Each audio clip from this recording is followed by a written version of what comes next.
भगवान शंकर को पाने की एक ललकता माँ पार्वती माता के अंदर थी, जिन्होंने तप साधना कर कर बाल्य अवस्था से देवर्षि नारद के मुख से जो सुना था उन्होंने कि शंकर प्राप्त हो जाए, शिव कैसे भी मिल जाए, बस शिव को पाने की एक ललकता, एक ललक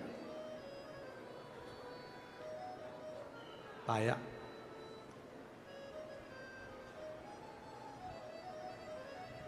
पर पार्वती मैया के तप करते हुए देखकर, माँ पार्वती के तप करता हुआ स्मरण कर कर माँ पार्वती जी की बड़ी बहन गंगा मैया,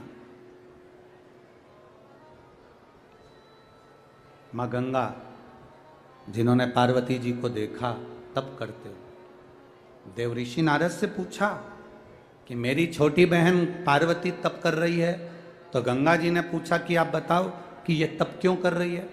देवऋषि नारद ने कहा कि गंगा मैया, पार्वती मैया जो तप कर रही है उसके तप करने का केवल एक कारण है, शंकर भगवान की अर्धांगिनी बनना, शिव को प्राप्त करना।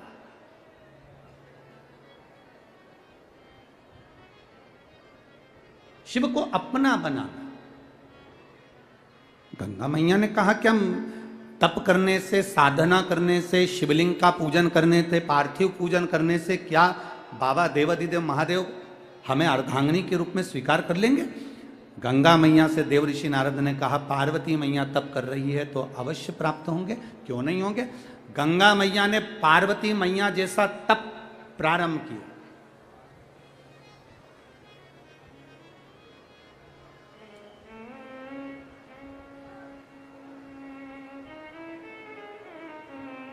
अब ऐसा तप मां गंगा कर रही है, ऐसा तप कर रही है, तेज शिव महापुराण की कथा राजगढ़ को चल रही है। तेज शिव महापुराण की कथा, जब तप प्रारंभ हुआ गंगा मैया का, जब तप बढ़ा गंगा मैया का, पार्वती जी के पास सूचना पहुंच गई, मां जगजननी के पास खबर पहुंची कि पार्वती, तुम्हारी जो बड़ी बहन है गंगा, वो गंगा शंकर की आराधना कर रही है और उसकी आराधना करने का जो तरीका है बिल्कुल तुम्हारे जैसा है। तुम जैसे आराधना कर रही हो वैसे ही गंगा आराधना कर रही है। अच्छा, पार्वती जी ने विचार करा कि शिवजी या तो मुझे अर्धांगिनी बनाएंगे या गंगा को अर्धांगिनी बनाएंगे, अब दोनों का तप बढ़ा है तो करा क्या जाए। तब पार्वती जी ने विचार करा भी एक काम करती हूं कि गंगा आराधना छोड़ दे, ऐसा कुछ करा जाए। आज पार्वती जी एक वृक्ष के नीचे खड़ी हैं और उन्होंने अपनी सहेली से कहा, सुनो सखी, मैंने संतों के मुंह से सुना है जब कोई संत निकल कर जाते हैं और उन संत पर अगर भरा हुआ पानी का लोटा डाल दिया जाए तो संत प्रसन्न हो जाते हैं। अब ये पार्वती जी ने जो शब्द कहा, गंगा जी को अंदाजा नहीं लगा कि पार्वती मेरी आराधना को तोड़ना चाहती है। गंगा जी ने कान लगाकर वो शब्द सुन लिया।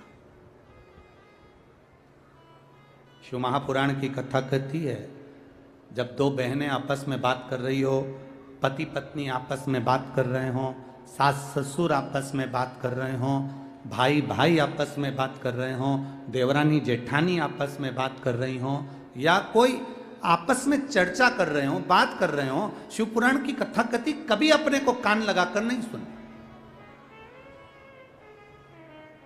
कभी कान लगाकर नहीं सुन। कभी कभी कान लगाकर सुना हुआ भी गड़बड़ हो जाता है। कक्षा 8वीं का पेपर था, बच्चे एक के पीछे एक बैठे थे, लिखने को आ गया कक्षा 8वीं के पेपर में, दिल्ली की सबसे बड़ी मीनार का नाम लिखो, पेपर में लिखने को आया। आगे वाले ने उस पेपर में लिख दिया दिल्ली में कुतुब मीनार है, पर पीछे जो बैठा था उसने आगे वाले का नकल करने के चक्कर में देखकर लिख दिया दिल्ली में कुतिया बीमार है। अब क्या याद उसको नहीं था? याद तो उसको भी था, उसके भी स्मरण में था कि दिल्ली में बड़ी मीनार, कुतुब मीनार है, पर आगे वाले का देखने के चक्कर में गड़बड़ हो गया। कभी कभी हम जब कान लगाकर सुनते हैं तो गड़बड़ हो जाता है। ये तो पार्वती मैया ने अपनी सखी से, सहेली से एक हास्य व्यंग में कहा था कि संत पर पानी डाल दिया जाए तो वो प्रसन्न होकर वर दे देते हैं, पर गंगा ने उसको धारण कर लिया और संतों की टोली जब निकल कर गई, गंगा मैया ने एक लोटा जल भरकर संत पर फेंका। जैसे ही संतों पर फेंका, संतों ने क्रोध कर दिया और क्रोध कर कर संत बस क्रोध करे, और क्रोध कर कर संतों ने श्राप दे दिया, हे गंगा, तो हिमालय राज की बेटी होकर, बड़ी पुत्री होकर तूने हम संतों का अपमान करा है गंगा। हम तुमको यहीं पर श्रापित करते हैं गंगा, हम तुम्हें वचन देते हैं गंगा कि तुम अब स्त्री का स्वरूप छोड़कर जल के स्वरूप में बहोगी। अब तुम स्त्री नहीं, जल के वेग में बहोगी। गंगा की आंख में से जल बहने लगा, गंगा आंखों से आंसू बहा रही है। करंट आ रहा है इसमें माइक में। गंगा उसी समय पर गंगा की आंख में अश्रु आया, और गंगा की आंख में जब अश्रु आया, जब गंगा की आंखों में जब अश्रु आए, गंगा की आंख में जब अश्रु चला, तब क्रोध में आ गई गंगा, और गंगा क्रोध में आकर उसी समय पर पार्वती के पास पहुंची और पार्वती से जाकर कहा, पार्वती तूने मेरे साथ अच्छा नहीं कहा करा, पार्वती मैं तुझे श्राप देती हूं। गंगा जब पार्वती को श्राप देने लगी तो पार्वती मैया तो कुछ नहीं बोली, पर उसी समय पर भोलेनाथ प्रकट हो गए, मेरे शंकर प्रकट हो गए, मेरे शिव प्रकट हो गए। रुको गंगा, गंगा थोड़ा रुकिए। गंगा ने कहा, प्रभु मैंने आपकी आराधना करी, पार्वती ने आपकी आराधना करी, मैंने तप करा, पार्वती ने तप करा, मैंने आपकी आराधना करी, पार्वती ने आपकी आराधना करी। प्रभु इस पार्वती ने, मेरी छोटी बहन ने मेरे साथ छल करा, इसलिए मैं पार्वती को श्राप दूंगी। शंकर भगवान कहते हैं नहीं, इसको श्राप मत दो, क्योंकि ये मेरी अर्धांगिनी बनेगी। गंगा कहती हैं ये आपकी अर्धांगिनी बनेगी तो मैंने भी तो तप करा भोले बाबा, और मेरे साथ छल करा पार्वती ने। शिव जी बोले पार्वती ने कोई छल नहीं करा, पार्वती ने तुमको बोला था क्या कि संत पर पानी डालना? पार्वती ने तुम्हें बोला कि संत पर पानी डालो? पार्वती ने तो केवल अपनी सहेली से व्यंग आत्मक रूप से, एक हंसी के रूप में अपनी सहेली से कहा था, और तुमने कान लगाकर सुन लिया। दोष तुम्हारा है गंगा कि तुमने कान लगाया।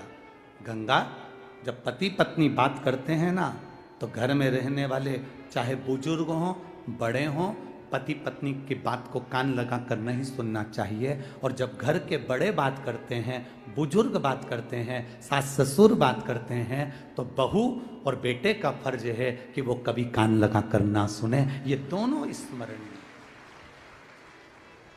आपने गलती करी है गंगा, गलती,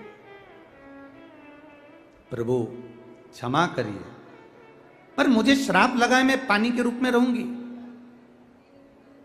मैं भी तो आपको चाहती हूं, मैं भी तो आपसे स्नेह करती हूं, आप मुझे अर्धांगिनी नहीं बना सकते? शंकर भगवान ने कहा नहीं गंगा, मैं तुम्हें अर्धांगिनी नहीं बना सकता। प्रभु जैसा पार्वती के साथ आपका साथ है, लोग गौरी शंकर कहेंगे, पार्वती शिव कहेंगे, शिव पार्वती कहेंगे, क्या बाबा ऐसा संबंध आपका और हमारा नहीं हो सकता? भगवान शंकर ने कहा गंगा तू चिंता मत कर,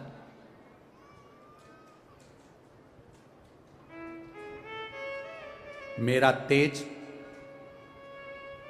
तेज शिव महापुराण की कथा का वर्णन है, मेरा तेज स्वयं अग्निदेव सूर्यदेव की साक्षी में तुम्हारे जल में ला कर देंगे। पार्वती माता के गर्भ से संतान नहीं, गंगा जब मेरा तेज तेरे जल में पहुंचेगा, उस जल से मेरे 6 पुत्र जन्म लेंगे जिसका नाम षडानंद कार्तिकेय होगा। प्रभु, अर्धांगिनी तो आपकी पार्वती है और आपके बच्चों को जन्म देने वाली, आपके बच्चों को प्रकट करने वाली मैं रहूंगी। गंगा प्रसन्न हो गई, प्रसन्न। आज मेरे भोले बाबा का तेज मुझ में आएगा और मैं बच्चों को जन्म दूंगी, शंकर भगवान के पुत्रों को जन्म दूंगी। प्रभु, पर मैं आपकी अर्धांगिनी नहीं। शिव जी कहते हैं गंगा चिंता मत कर, संसार का मनुष्य मेरा एक नाम है हर, क्योंकि मैं दुनिया के कष्ट को हरता हूं। मेरा एक नाम है हर, मैं दुनिया के दुख को हरता हूं, मैं दुनिया के कष्ट को हरता हूं। दुनिया का कोई व्यक्ति कहीं पर भी बैठकर हर हर गंगे जब कहेगा तो उसने कोटि पुण्य कमा लिए होंगे, ऐसा फल उसको प्राप्त हो।